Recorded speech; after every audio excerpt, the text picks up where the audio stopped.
स्वागत है आपका न्यूज 18 जम्मू कश्मीर लद्दाख हिमाचल में। मैं हूं विशाल और आप देख रहे हैं JKLH प्राइम टाइम। आपको बता दें कि जिस तरह से आज हम चर्चा इस बात पर करने वाले हैं कि जम्मू कश्मीर में जो एक सौगात दी है केंद्रीय वित्त मंत्री निर्मला सीतारमण ने, दरअसल ये सौगात जो है वो बजट 2023-24 की शक्ल में है और इसे ये कहा जा रहा है कि ये नए जम्मू कश्मीर के लिए नई सौगात है। ये नई सौगात है क्या और इसमें क्या क्या ऐसे प्रावधान हैं जिसको देखकर ये कहा जा सकता है कि वाकई ये नए जम्मू कश्मीर के लिए एक नई सौगात है। किस तरह के प्रावधान है, किन किन क्षेत्रों में, किन किन सेक्टर्स पर बहुत ज्यादा ध्यान दिया गया है और आने वाला जो 5 साल जो है उसके लिए जो GDP का एक अनुमानित जो आंकड़ा है वो बताया गया है कि वो 2 गुना हो सकता है। ऐसे कई प्रोविजंस हैं जिस पर हम बातचीत करेंगे अगले आधे घंटे, तो आप हमारे साथ बने रहें। नए जम्मू कश्मीर को नई सौगात क्या है, इसी पर करेंगे चर्चा।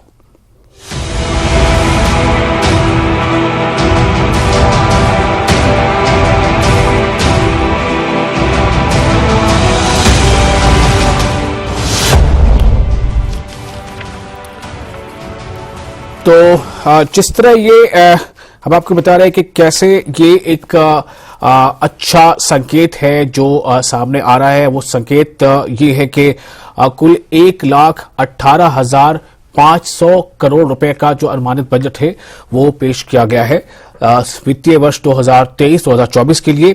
और इसमें जो विकास कार्यों के लिए जो इसमें बजट है वो है 41,491 करोड़ रुपए का। अनुमानित राजस्व प्राप्तियां जो है वो बताई गई हैं 1,06,061 करोड़ रुपए की। और साथ ही ये भरोसा दिया गया है कि जो GDP है यानी कि ग्रॉस डोमेस्टिक प्रोडक्ट जिसे हम कहते हैं सकल घरेलू उत्पाद, उसके बारे में भरोसा दिलाया गया है कि ये आने वाले 5 सालों में GDP जो है वो 2 गुनी हो जाएगी।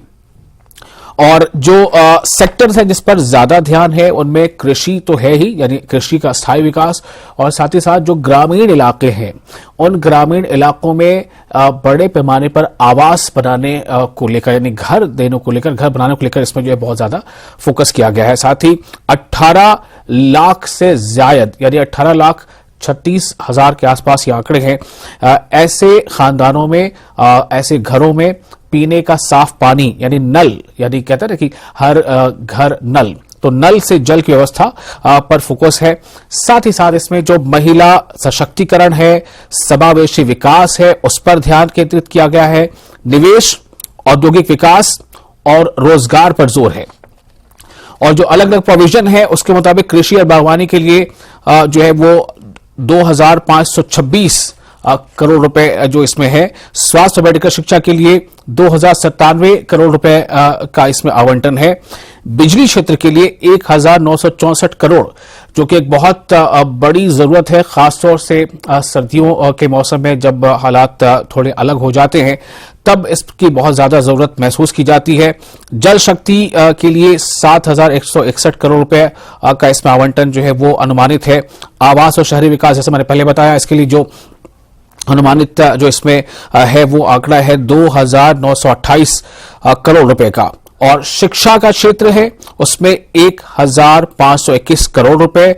सड़क एवं पुल, इसके लिए जो आवंटन है वो है 4,062 करोड़ रुपए। तो ऐसी कई और बातें हैं जो ये बताती हैं कि इसमें एक बहुत ही साफ, इसमें कह सकते हैं कि स्केच एक नजर आ रहा है जिसकी बुनियाद पर यह कहा जा सकता है कि आने वाले वर्षों में जम्मू कश्मीर में जो है इससे काफी सहूलत देखने को मिल सकती है।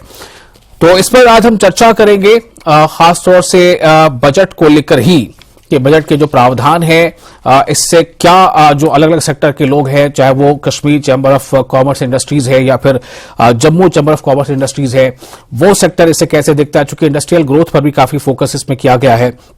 हमारे साथ कई खास मेहमान होंगे। अगले आधे घंटे हमारे साथ होंगे फैज बख्शी जो सेक्रेटरी जनरल हैं KCCI के, तो फैज बख्शी हमारे साथ होंगे।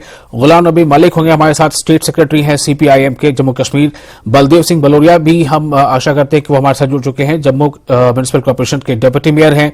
और अरुण गुप्ता हमारे साथ होंगे। तो फैज बख्शी साहब आपका और बलोरिया जी आपका बहुत स्वागत है। सबसे पहले मैं फैज बख्शी साहब आपके पास आना चाहता हूं। जाहिर है थोड़ा समय हो चुका है, आपने इसे रीड किया होगा, समझा होगा।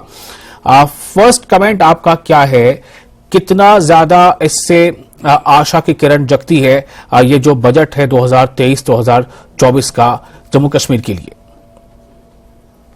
शुक्रिया, आपने हमें बुलाया है। मैं इसको कहूंगा कि एक मिक्स्ड बजट है। कुछ सेक्टर्स जैसे सोशल सेक्टर्स है उन काफी अच्छा है, उनको जैसे आपने कहा जल शक्ति या जिसको हम वाटर का घर घर जल, वो तो काफी अच्छा है। और भी वुमेन एम्पावरमेंट या एम्प्लॉयमेंट वगैरह के, और इसमें खास तौर पर है जो इन्होंने टैक्स और जीडीपी का रेशो है 7.7 to 8, ये काफी अच्छा है।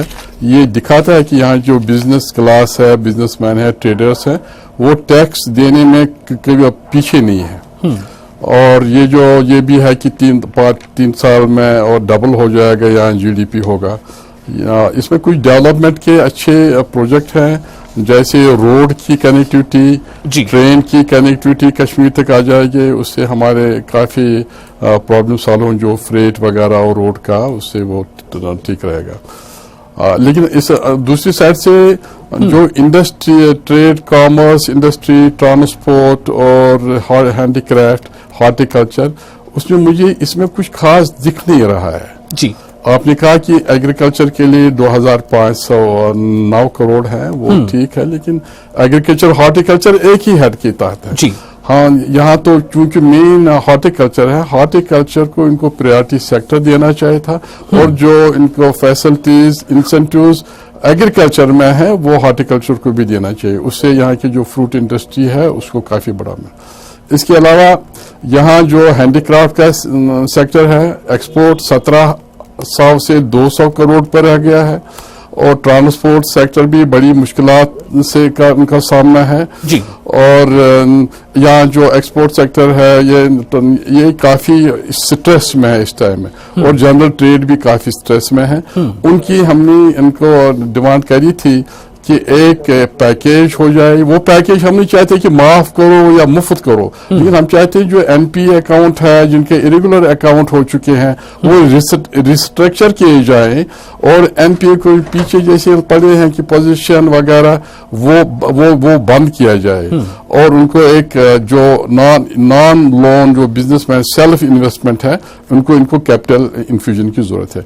आजकल हम देख रहे हैं कि बैंक्स जो है क्रेडिट आउटफ्लो नहीं है, लोन अवेलेबल नहीं है। हाँ। उसके लिए काफी उन्होंने मुश्किलात पैदा की है, इतनी कंडीशंस है, कोई बैंक मैनेजर लोन एडवांस करने के लिए तैयार नहीं है, क्योंकि जो मैनेजर के लेवल पर लोन एडवांसमेंट थी वो आप जोनल ऑफिस में गई है और ऊपर गया है, वो फाइल घूमने फिरने में ही उसमें टाइम लगता है, और जब तक वो टाइम होता है 3 महीने का रजिस्ट्रेशन वगैरह वो खत्म होता है।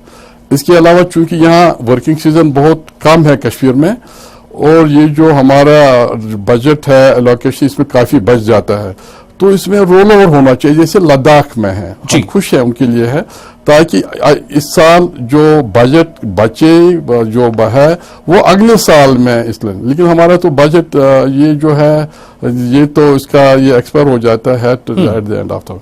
सो ये कुछ है जो बेसिक पॉइंट्स हमने करे हैं। बख्शी साहब, मैं ये जानना चाह रहा हूँ, जो इसमें कृषि और बागवानी इसके लिए यानी 2500 से ज्यादा है, 2526 करोड़ 2526 करोड़ और 74 लाख रुपए, ये जो एक एस्टिमेटेड है। तो क्या आपको लग रहा है कि ये दोनों को मतलब अलग अलग ट्रीट किया जाना चाहिए था, कृषि अलग और बागवानी अलग? और जी, इसमें जो है क्रॉप इंश्योरेंस 120 करोड़ है, लेकिन ये जो क्रॉप इंश्योरेंस है ये हॉर्टिकल्चर में नहीं है, ये एग्रीकल्चर में तो मेरे ख्याल में एग्रीकल्चर के लिए भी 120 करोड़ कम है, लेकिन हॉर्टिकल्चर में तो कुछ भी नहीं है। क्रॉप इंश्योरेंस उनको भी मिलना चाहिए, उनको प्रायोरिटी सेक्टर में प्रायोरिटी सेक्टर आना चाहिए, ताकि ये जो इनको जीएसटी एग्जेम्पशन होना चाहिए। और हिमाचल में अगर आप देख लें, हिमाचल में गवर्नमेंट, स्टेट गवर्नमेंट ये जो हॉर्टिकल्चर वालों को रिफंड करती है जीएसटी, यहाँ भी ऐसा ही कुछ होना चाहिए। हमारी मेन इंडस्ट्री है, हमारी ये जो मेन सेक्टर है हॉर्टिकल्चर का, और इस साल वो बहुत खराब हालत में रहे हैं। उसमें फैक्टर्स ये रहे हैं कि ट्रांसपोर्ट टाइम पर नहीं मिला, नेशनल हाईवे बंद रहती है, हाँ। और गाड़ियां जो 4-4, 6-6 दिन, 7-7 दिन वहां दिल्ली पहुंच जाती है, उसे उस सेक्टर को बड़ा नुकसान है। बाकी हम एग्रीकल्चर के लिए खुश हैं, एग्रीकल्चर बैकबोन होती है, और लेकिन एग्रीकल्चर के साथ जब तक साथ में एक बैलेंस के साथ दूसरी इंडस्ट्रीज या दूसरे सेक्टर्स नहीं चले तो इसका कोई फायदा नहीं रहता। ठीक है, इस पर और जो हमारे साथ पैनलिस्ट हैं उनसे भी बात करेंगे। हमारे साथ अरुण गुप्ता जी जुड़ चुके हैं, जो प्रेसिडेंट है JCCI की, यानी Jammu chamber of commerce industries, और हमारे साथ बलदेव जी भी हैं, बलदेव सिंह बलोरिया, डिप्टी मेयर हैं। अरुण जी, मैं पहले आपके पास आना चाहता हूं। अरुण जी, आपको मेरी अगर आवाज आ रही हो तो मैं ये जानना चाहूंगा कि ये जो बजट है, इस पे पहला आपका रिएक्शन क्या आ रहा है? मतलब ऐसे काफी अच्छा दिख रहा है, संकेत अच्छे नजर आ रहे हैं, लेकिन चूंकि जाहिर है कि आप लोग इसे कैटेगोरिकली देखेंगे, तो फर्स्ट रिएक्शन आपका क्या है?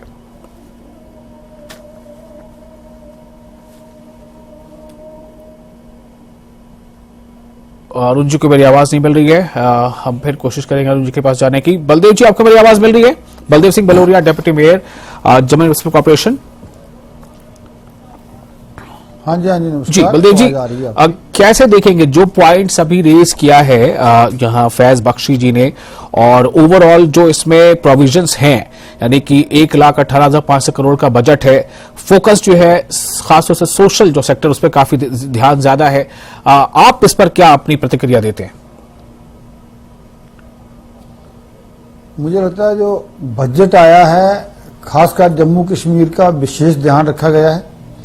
चाहे एग्रीकल्चर सेक्टर की बात करें, चाहे दूसरे अलाइड जो हैं, जैसे हर घर नल और जल का जो जल जीवन मिशन है, इसकी बात करें, बाकी चीजों के लिए भी रखा है, इंडस्ट्री के लिए क्या है, तो एक अच्छा बजट पेश किया है। मैं सुन रहा था इनकी बात के इसमें आपको कुछ हार्टिकल्चर के लिए नहीं मिला, उसके लिए मिलना चाहिए था। मुझे लगता है कि मेन जो बैकबोन है वो एग्रीकल्चर है, और उसका भी ध्यान रखा गया है। इनकी भी रिजर्वेशन हो सकती है, उसकी बात की जा सकती है, वो ठीक है इनकी बात, बट एक लगभग हम देखें इसको तो एक अच्छा बजट है। जम्मू कश्मीर का विशेष ध्यान रखा गया है। पहले भी जम्मू कश्मीर के लिए पैसों की कमी केंद्र सरकार ने नहीं रखी है, लेकिन इस बजट में एक अच्छा बजट है। चलिए, अब जाहिर है जम्मू कश्मीर के लिए बजट है तो जम्मू कश्मीर का तो ध्यान रखा ही जाना है, लेकिन किस सेक्टर में कितना, और किस सेक्टर में और गुंजाइश थी, या किस सेक्टर में और थोड़ा सा बल दिया जाना था, इस पर हम विशेष तौर पर बातचीत कर रहे हैं। अरुण जी हमारे साथ जुड़ चुके हैं, प्रेसिडेंट JCCI। अरुण गुप्ता जी, ये बजट सरसरी निगाह पर देखें तो इसका जो सोशल एस्पेक्ट है, सोशल सेक्टर है, इंडस्ट्रियल ग्रोथ जो है, डेवलपमेंट, उस पर फोकस है, कृषि पर फोकस है, महिला सशक्तिकरण पर फोकस है, लेकिन जो एक आधारभूत संरचना को मजबूत करना, उससे और सुदृढ़ बनाना, जैसा अभी पता नहीं आप सुन पाए कि नहीं, जो फैज बख्शी जी बता रहे थे, आपकी इस पर क्या राय है? ये बजट किन किन सेक्टर को बहुत मजबूत करता है, और कहां पर ऐसा है कि कुछ और गुंजाइश बन सकती थी?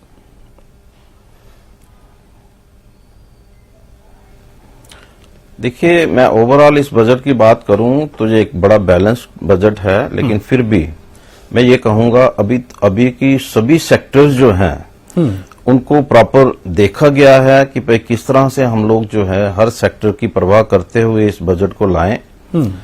जिस तरह से एग्रीकल्चर की बात की गई, हार्टिकल्चर की बात की गई, नो डाउट कि जो बख्शी साहब ने कहा है उसमें भी गवर्नमेंट को एडिशन कर सकते हैं। अभी कोई बजट ही आया है, वो पास नहीं हुआ, उसमें एडिशंस की जा सकती हैं। मैं देख रहा हूं कि हेल्थ सेक्टर जो है, हेल्थ सेक्टर जो है जम्मू में, हेल्थ सेक्टर जो है काफी वीक है। मुझे लगता है कि भाई ऑन ग्राउंड अगर चीजें ठीक होती हैं तो बजट जो है किसी भी लेवल पे कम नहीं है। 7,000 करोड़ रुपया जो है इस बार बजट को बढ़ाया गया है, तो मुझे लगता है, लेकिन ऑन ग्राउंड जो चीजें होती हैं उसमें कहीं ना कहीं इस तरह का रहना चाहिए कि हम लोग जो है ऑनेस्टली जो चीजें यहाँ पर, जिन चीजों की कमी है उसको किस तरह से फिलअप कर सकें, उसके ऊपर पूरा ध्यान होना चाहिए।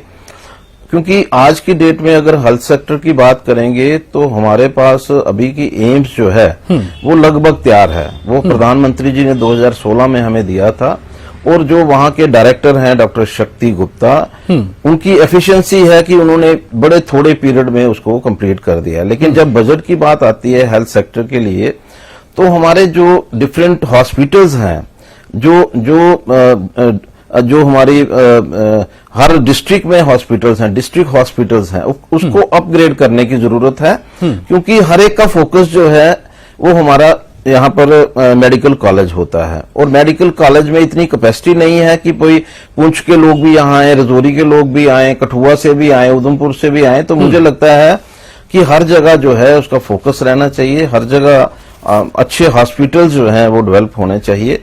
एजुकेशन की मैं बात करूं तो एक अच्छा बजट जो है वो आया है, लेकिन फिर भी बहुत सारी चीजें हैं। स्कूल किस तरह से अपग्रेड हो सकते हैं, एजुकेशन हमारे जम्मू और कश्मीर में अगर देखा जाए तो उस स्टैंडर्ड का नहीं है जिस स्टैंडर्ड का बाहर है, लेकिन फिर भी कोशिश की जा रही है, और उस कोशिश में मैं इतना ही कहूंगा कि मैं कांग्रेचुलेट करूंगा गवर्नमेंट को कि उसके ऊपर पूरा फोकस जो है वो दिया जा रहा है। इंफ्रास्ट्रक्चर को अगर हम देखेंगे तो वो तो गडकरी जी का वहां पर फोकस है ही है, वहां तो कोई ऐसी दिक्कत ही नहीं है, क्योंकि लेकिन फिर भी बहुत सारी ऐसी चीजें हैं। देखिए यहाँ टूरिस्ट, अगर टूरिज्म सेक्टर की मैं बात करूं, जो कश्मीर में टूरिस्ट जाते हैं तो वो घूमने जाते हैं, वो क्लाइमेट का एंजॉय करने जाते हैं, वो मतलब जो एक अजूबी चीज है कश्मीर में उसको देखने जाते हैं। लेकिन जब जम्मू में टूरिस्ट आता है तो यहाँ पर पिलग्रिम टूरिस्ट आता है, माँ वैष्णो देवी के दर्शन करके वो लोग वापस चले जाते हैं। तो यहाँ पर कोई इस तरह के सर्किट जो है, क्योंकि टूरिज्म को डेवलप करना, क्योंकि हमारा जो यहाँ का मेन इकोनॉमी है वो टूरिस्ट पे डिपेंडेंट है, तो मुझे लगता है कि उसके ऊपर जो नए सर्किट्स जो हैं उसके ऊपर फोकस किया जाना चाहिए। अभी की पिछले साल से, पिछली बारी से ज्यादा जो है बजट जो है उसमें दिया गया है, लेकिन सबसे ज्यादा कंसर्न जो है वो मेरा है इंडस्ट्री को लेकर के। देखिए हमारी जो जहां पर आज की डेट में जिस तरह से इन्वेस्टमेंट आ रही है बाहर से, तो मुझे लगता है कि बड़ा वेलकम स्टेप है कि इन्वेस्टमेंट आ रही है, लेकिन ऑन ग्राउंड जो इन्वेस्टमेंट है उसके लिए हमें प्रॉपर इंफ्रास्ट्रक्चर चाहिए, इंडस्ट्री लैंड्स जो हैं वो डेवलप होने चाहिए, जो कि उसमें कमी अभी भी है। क्योंकि हम अगर सोचते हैं कि यहाँ पर 70,000 करोड़ रुपया या 65,000 करोड़ रुपया यहाँ पर इन्वेस्टर यहाँ पर आए, वो तभी पॉसिबल होगा जब ऑन ग्राउंड हम लोग जो है एक इंफ्रास्ट्रक्चर जो है उसको डेवलप कर सकेंगे। तो और उसमें भी मुझे ऐसा लग रहा है जो बात आप कह रहे हैं कि जम्मू में कहीं ना कहीं इस बात पर ज्यादा फोकस है कि टूरिज्म सेक्टर पूरे को अगर हम देखें तो उसमें जो हमारा जो सैलानी आते हैं उनको हम क्या सुविधाएं दे पा रहे हैं, उस तरफ कितना हमारा इन्वेस्टमेंट इसमें है, ये एक खास बात है। और जो बख्शी जी कह रहे हैं वो जाहिर है कि वो कश्मीर संभाग की जो जरूरत है उसको हाईलाइट, उनका कहना है कि कृषि और हॉर्टिकल्चर पे पैसे जरूर दिए गए हैं, लेकिन हॉर्टिकल्चर पर स्पेसिफिकली और ज्यादा ध्यान दिया जाता तो और बेहतर होता।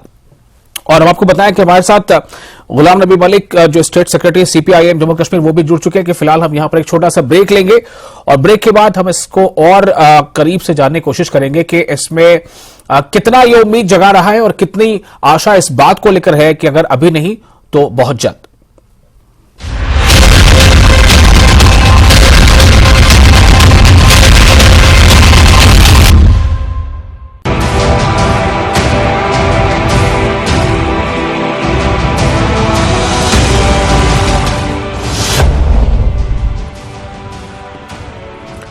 ब्रेक के बाद एक बार फिर आपका स्वागत है। आप देख रहे हैं JKLH प्राइम टाइम और हम इस पर आज चर्चा इस बात को कर रहे हैं कि नए जम्मू कश्मीर को जो नई सौगात यानी बजट 2023-24 की शक्ल में जो भी इसमें प्रोविजंस हैं, जो इसमें आशा की किरणें हैं, वो कितनी प्रबल है और ये कितना ज्यादा उम्मीद पैदा करती है जम्मू कश्मीर के ग्रोथ में।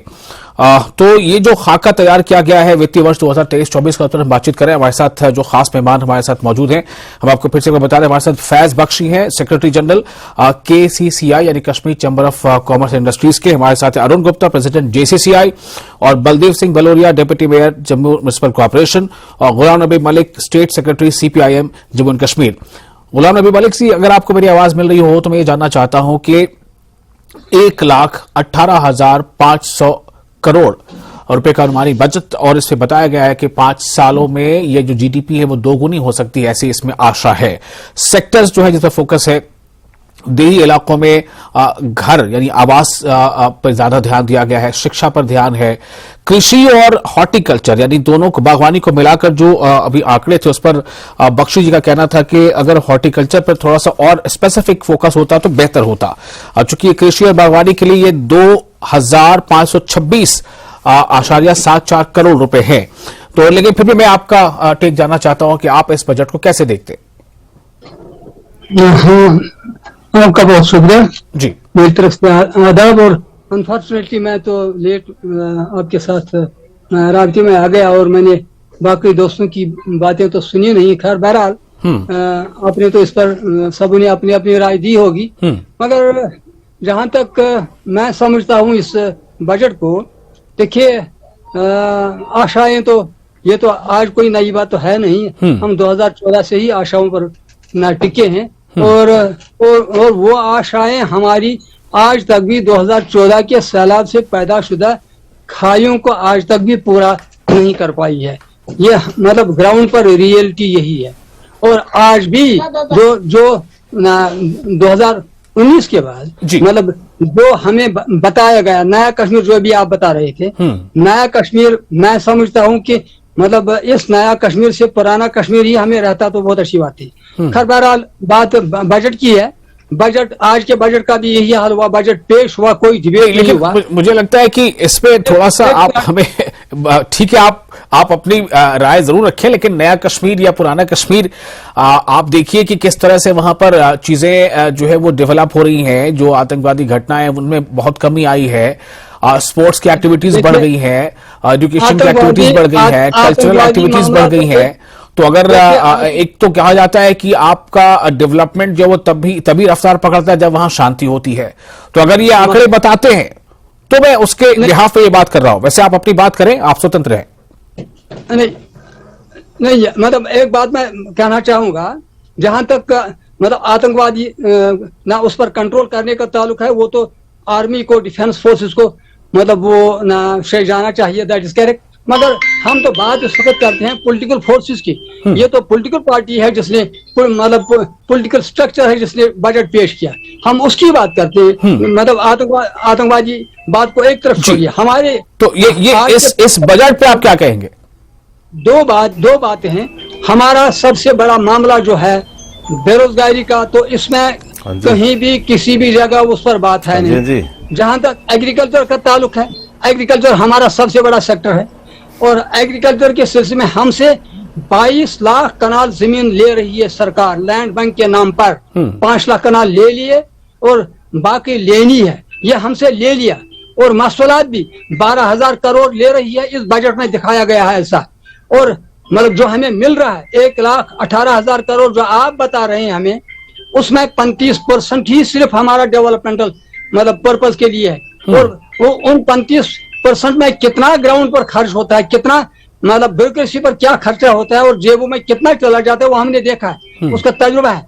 और मतलब इसका 35% में से 25% से ज्यादा ग्राउंड पर खर्चा नहीं होगा। और 25% का जो बजट है 1,18,000 करोड़ रुपए में से 25% ग्राउंड पर है क्या? और हमारी जो अभी पिछले साल हमारा हॉर्टिकल्चर जिसका सबसे ज्यादा नुकसान हुआ, और उस नुकसान को उसे वहां से निकालने के लिए क्या कदम सरकार उठा रही है, क्या तजवीज कर रही है, मुझे नहीं लगता है कुछ। हाँ, एक बात है, मस्टर्ड ऑयल की बात की है, और ये मस्टर्ड ऑयल मैं समझता हूं, मेरे ख्याल में ये जीएम मस्टर्ड ऑयल का सीड्स का सवाल है, जिसके खिलाफ सारा साउथ की तमाम मतलब जो किसान यूनियन हैं सड़कों पर आई हैं, क्योंकि ये कभी यूरोप ने, अमेरिका ने जहां से निकला वो उन्होंने इस चीज को रिजेक्ट किया है और हम पर सवार किया जा रहा है। और वही तरक्की का मतलब नुस्खा हमें बताया जा रहा है। और यहाँ मतलब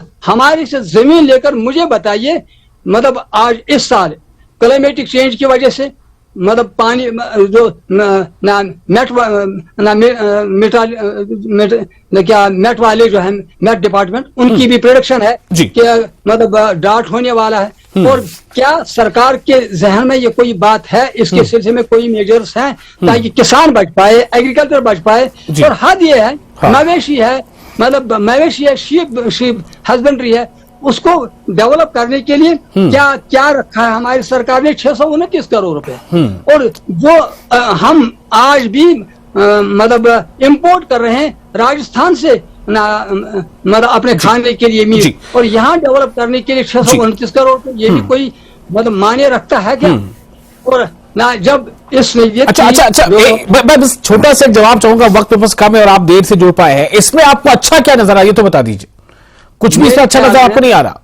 मुझे सिर्फ एक बात लग रही है कि मतलब इसमें कि जैसे कहा जा रहा है कि कश्मीर को नया बनाएंगे, ये बात अच्छी है, ये मुझे लगता है अच्छा है, मगर नया बनाने के लिए जो मेजर्स इसके लिए जरूरी हैं, उन मेजर्स में से इसमें मुझे कुछ अच्छा लगता नहीं। चलिए, मुझे लगता है कि वो अभी वक्त आ गया, जैसा अभी बता रहे थे अरुण जी के अभी ये पास होना है, तो इसमें अभी गुंजाइश है कि इसमें और कुछ सेक्टर्स जिसमें थोड़ा और बल देने की जरूरत है, उस पर शायद ध्यान दिया जा सके। वक्त हमारे पास अब नहीं बचा है। मैं तमाम पैनलिस्ट का बहुत शुक्रिया अदा करना चाहूंगा कि आपने अपना कीमती वक्त दिया, अपनी राय दी। तो फिलहाल JKLH प्राइम टाइम में आज इतना ही। मुझे दें इजाजत।